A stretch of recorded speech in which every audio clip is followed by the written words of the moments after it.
સ્વામિનારાયણ હરે વચનામૃત ગઢડા મધ્ય પ્રકરણનું 13મું તેજનું. સ્વામિનારાયણ હરે સંવત 1878ના શ્રાવણવદી અમાવાસ્યાને દિવસ સ્વામી શ્રી સહજાનજી મહારાજ શ્રી ગઢડા મધ્યે દાદા ખાચરના દરબારમાં શ્રી વાસુદેવ નારાયણના મંદિરની ઓસરીએ ચાકડા ઉપર વિરાજમાન હતા ને ધોળો ખેસ પહેર્યો હતો તથા ધોળી ચાદર ઓઢી હતી ને મસ્તક ઉપર શ્વેત પાક બાંધી હતી અને પોતાના મુખારવિંદની આગળ મુનિ તથા દેશ દેશના હરિભક્તની સભા ભરાઈને બેઠી હતી. પછી શ્રીજી મહારાજે પોતાના 2 ભુજ ઊંચા ઉપાડીને સર્વેને છાના રાખ્યા ને પછી પોતાના મુખારવિંદની આગળ સ્તુતિ કરીને બેઠા એવા જે સંત તે પ્રત્યે શ્રીજી મહારાજ એમ બોલતા હવાજે, હે સંતો, જે મોટેરા મોટેરા હો ને વાતમાં સમજતા હો તે આગળ બેસો, ને આ એક વાત કરું છું તે સર્વે ચિત્ત દઈને સાંભળજો.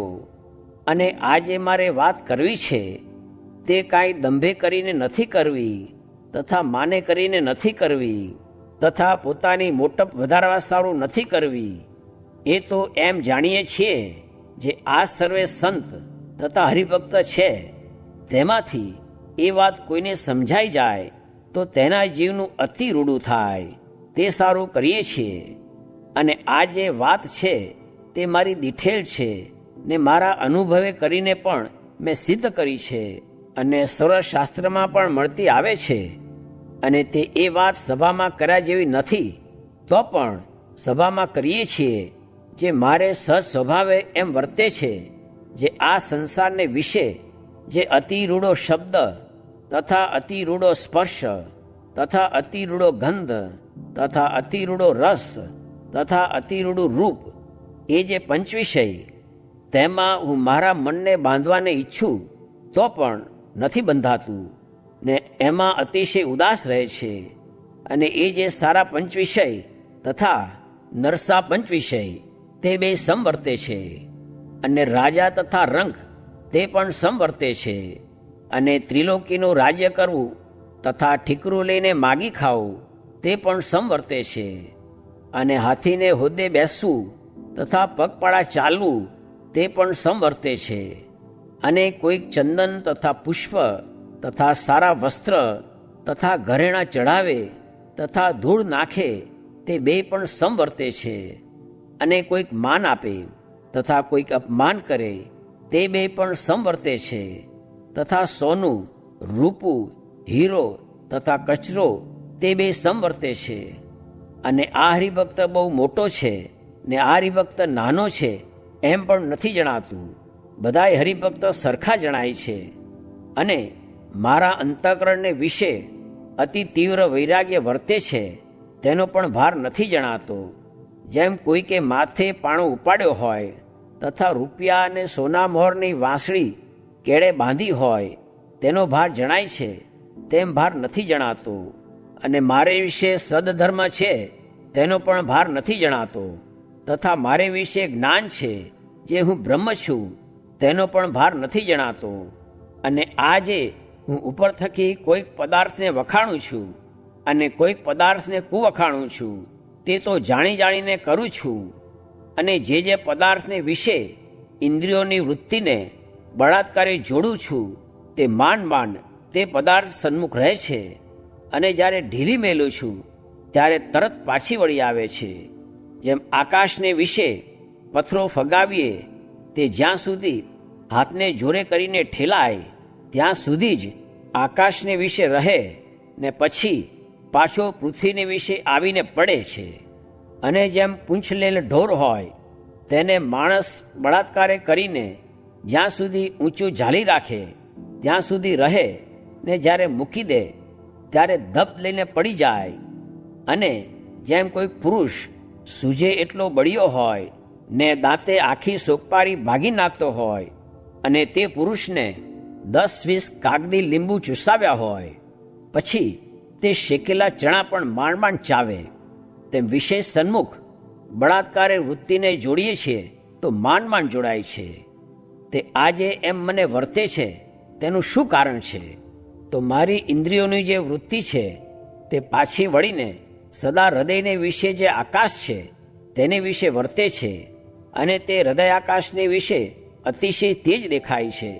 જેમ ચોમાસાને વિશે આકાશમાં વાદળા છાઈ રહ્યા હોય તેમ મારા હૃદયને વિશે એકલું તેજ વ્યાપી રહ્યું છે, અને તે તેજને વિશે એક ભગવાનની મૂર્તિ દેખાય છે. તે અતિ પ્રકાશમય છે, અને તે મૂર્તિ ઘનશ્યામ છે, તો પણ અતિશય તેજે કરીને શ્યામ નથી જણાતી, અતિશય શ્વેત જણાય છે. અને તે મૂર્તિ દ્વિભુજ છે, અને તે મૂર્તિને 2 ચરણ છે, અને અતિશય મનોહર છે. પણ 4 ભુજ કે અષ્ટભુજ કે સહસ્ત્રભુજ તે એ મૂર્તિને નથી. એ મૂર્તિ તો અતિ સૌમ્ય છે, અને મનુષ્યના જેવી આકૃતિ છે ને કિશોર છે. તે એ મૂર્તિ ક્યારેક તો એ તેજમાં ઊભી દેખાય છે, ને ક્યારેક બેઠી જણાય છે, ને ક્યારેક હરતી ફરતી દેખાય છે. અને એ મૂર્તિને ચારે કોરે મુક્તના મંડળ ભરાઈને બેઠા છે. તે સર્વે મુક્ત છે. તે એક નજરે તે ભગવાનની મૂર્તિ સામું જોઈ રહ્યા છે. તે મૂર્તિને અમે પ્રગટ પ્રમાણ હમણાં પણ દેખીએ છીએ, અને સત્સંગમાં નહોતા આવ્યા તારે પણ દેખતા, અને માતાના ગર્ભમાં હતા તે દિવસ પણ દેખતા, અને ગર્ભમાં આવ્યા મોરે પણ દેખતા. અને અમે બોલીએ છીએ તે પણ ત્યાં જ બેઠા થકા બોલીએ છીએ, અને તમે પણ સર્વે ત્યાં જ બેઠા છો એમ હું દેખું છું. પણ આ ગઢડું શહેર કે આ ઓસરી એ કાંઈ દેખાતું નથી. અને જ્યારે એ સ્વરૂપ જેને જાણ્યામાં આવે તેને જેમ અમને કોઈ વિષય સંબંધી સુખમાં આસક્તિ નથી, તેમ તે પુરુષને પણ ક્યાંય આસક્તિ રહે જ નહીં. અને તે સ્વરૂપને તો તમે પણ દેખો છો, પણ તમારા સમજામાં પરિપૂર્ણ આવતું નથી. અને જ્યારે એ વાર્તા સમજામાં આવશે ત્યારે પંચ વિષય કે કામ ક્રોધાદિક સ્વભાવ તે જીત્યામાં પ્રયાસ થશે નહીં, સહેજે જીતાઈ જશે. અને એ જે એકરસ તેજ છે તેને આત્મા કહીએ, તથા બ્રહ્મ કહીએ ને અક્ષરધામ કહીએ. અને એ પ્રકાશને વિશે જે ભગવાનની મૂર્તિ છે તેને આત્માનું તત્વ કહીએ, તથા પરબ્રહ્મ કહીએ, તથા પુરુષોત્તમ કહીએ. તે જ ભગવાન રામકૃષ્ણાદિક રૂપે કરીને પોતાની ઈચ્છાએ જીવોના કલ્યાણને અર્થે યુગ યુગને વિશે પ્રગટ થાય છે. તે ભગવાન આ લોકને વિશે મનુષ્ય જેવા જણાય છે, તો પણ મનુષ્ય જેવા નથી, ને અક્ષરધામના પતિ છે. તે શ્રી કૃષ્ણ ભગવાને ગીતામાં કહ્યું છે જે ન તદ ભાસયત સૂર્યો ન શશાંકો ન પાવક યદગત્વા ન નિવર્તન્તે તદ્ધામ પરમમ મમ. માટે શ્રી કૃષ્ણ ભગવાન મનુષ્ય જેવા જણાતા હતા, તો પણ અક્ષરાતીત કૈવલ્ય મૂર્તિ જ છે. અને ભગવાન જે મનુષ્ય દેહ ધરે છે તે ભગવાનની મૂર્તિનું જે ધ્યાન કરે ત્યારે એ ધ્યાનના કરનારાને એ મૂર્તિ તેજોમય એવી અક્ષરધામને વિશે કૈવલ્ય સ્વરૂપે ભાસે છે. અને ધ્યાનના કરનારાનો જે જીવ તે માયાને તરે છે અને પરમપદને પામે છે. માટે ભગવાન તો મનુષ્ય દેહ ધારણ કરે છે, તો પણ કૈવલ્ય રૂપે જ છે. અને તે ભગવાન જે જગ્યામાં વિરાજતા હોય તે જગ્યા પણ નિર્ગુણ છે. અને તે ભગવાનના વસ્ત્ર, અલંકાર તથા વાહન તથા પરિચર્યાના કરનારા સેવક તથા ખાનપાનાદિક જે પદાર્થ ભગવાનના સંબંધને પામે છે તે સર્વે નિર્ગુણ છે. એવી રીતે જેને ભગવાનનું સ્વરૂપ જાણ્યું તેને અમારી પેઠે જ પંચ વિષયમાં ક્યાંય પ્રીતિ રહેતી નથી, અને તે સ્વતંત્ર થાય છે. અને એ અક્ષરાતી જે પુરુષોત્તમ ભગવાન છે તે જ સર્વે અવતારનું કારણ છે. અને સર્વ અવતાર પુરુષોત્તમમાંથી પ્રગટ થાય છે અને પાછા પુરુષોત્તમને વિશે લીન થાય છે. તે જ્યારે ભગવાન મૂર્તિ ધરીને પાછા અંતર્ધાન થાય છે ત્યારે તે જે ભગવાનની મૂર્તિ તે ક્યારેક તો મનુષ્યની પેઠે આ પૃથ્વીને વિશે પડી રહે છે. તે જેમ શ્રી કૃષ્ણની મૂર્તિને ખોળામાં લઈને રૂકમણીજી બળીમુઆ તથા ઋષભદેવનો દેહ હતો તે દાવાનળને વિશે બળી ગયો એમ પણ થાય. અને ક્યારેક તો હાડમાં સહિત દિવ્ય ભાવ પામીને કાંઈ રહે નહીં, અંતર્ધાન થઈ જાય. અને જ્યારે પ્રગટ થાય ત્યારે પણ ક્યારેક તો સ્ત્રી થકી જન્મ ધરે ને ક્યારેક તો પોતાની ઈચ્છામાં આવે ત્યાં થકી પ્રગટ થઈ આવે છે. એમ એ ભગવાનના જન્મ ને દેહ મૂક્યાની રીતિ તો અલૌકિક છે. અને જ્યારે એવું ભગવાનનું સ્વરૂપ છે તેને દ્રઢ કરીને સમજશો ત્યારે તમને કોઈ પ્રકારનું વિઘ્ન કલ્યાણના માર્ગને વિશે નહીં થાય. ને એ ભગવાનના સ્વરૂપની દ્રઢતા વિના તો ગમે તેટલો ત્યાગ રાખો ને ગમે તેટલા ઉપવાસ કરો પણ કોઈ રીતે ખામી ભાંગશે નહીં. અને તમે એમ કહેશો જે અમને તો એ સ્વરૂપની તમે જેમ કહો છો તેમ દ્રઢતા છે, તો પણ પ્રાણ ઇન્દ્રિયો કેમ લીન નથી થતા? તો એ તો પરમેશ્વરની ઈચ્છાએ એમ રહ્યું છે એમ સમજવું, પણ તેને કાંઈ કરવું રહ્યું નથી. એ તો કૃતાર્થ છે અને એ તો સર્વ સાધનના અંતને પામ્યો છે. અને જો ભગવાનના સ્વરૂપની આવી રીતે દ્રઢતા હોય ને કદાચિત જો નિર્માન, નિર્લોભ, નિષ્કામ, નિસ્વાદ અને નિસ્નેહ એમાં કાંઈક થોડી ઘણી કાચપ રહી જાય તો તેની કાંઈ ચિંતા નથી. પણ ભગવાનના સ્વરૂપમાં જો કોઈ રીતની સમજ્યામાં કસર રહી તો કોઈ રીતે વાંધો ભાગશે નહીં. માટે દેહ છતે જે પ્રકારે આવું રહસ્ય સમજાય તેવો ઉપાય કરવો. અને આ વાર્તા યથાર્થ સમજાણી હોય ને કોઈક પ્રારબ્ધ કર્મને વશ થઈને જો કોઈક નીચ ઉચ્ચ દેહની પ્રાપ્તિ થાય તો પણ વૃત્રાસુરની પેઠે જ્ઞાન જાય નહીં. તથા જેમ ભરતજીને મૃગનો દેહ આવ્યો તો પણ પૂર્વજન્મનું જ્ઞાન ટળ્યું નહીં, એવું આ જ્ઞાનનું અતિશય મહાત્મ્ય છે. અને નારદ, સનકાદિક ને બ્રહ્માદિક દેવ તેમની સભામાં પણ નિરંતર આ જ વાર્તા થાય છે. અને આવી ભગત સ્વરૂપ સંબંધી જે વાર્તા તે તો શાસ્ત્રમાંથી પણ પોતાની મેળે સમજાય નહીં. અને સદગ્રંથોમાં આવી વાર્તા તો હોય, પણ જ્યારે સત્પુરુષ પ્રગટ થાય છે ત્યારે તેમના મુખ થકી જ વાત સમજવામાં આવે છે. પણ પોતાના બુદ્ધિ બળે કરીને સદગ્રંથોમાંથી પણ સમજાતી નથી.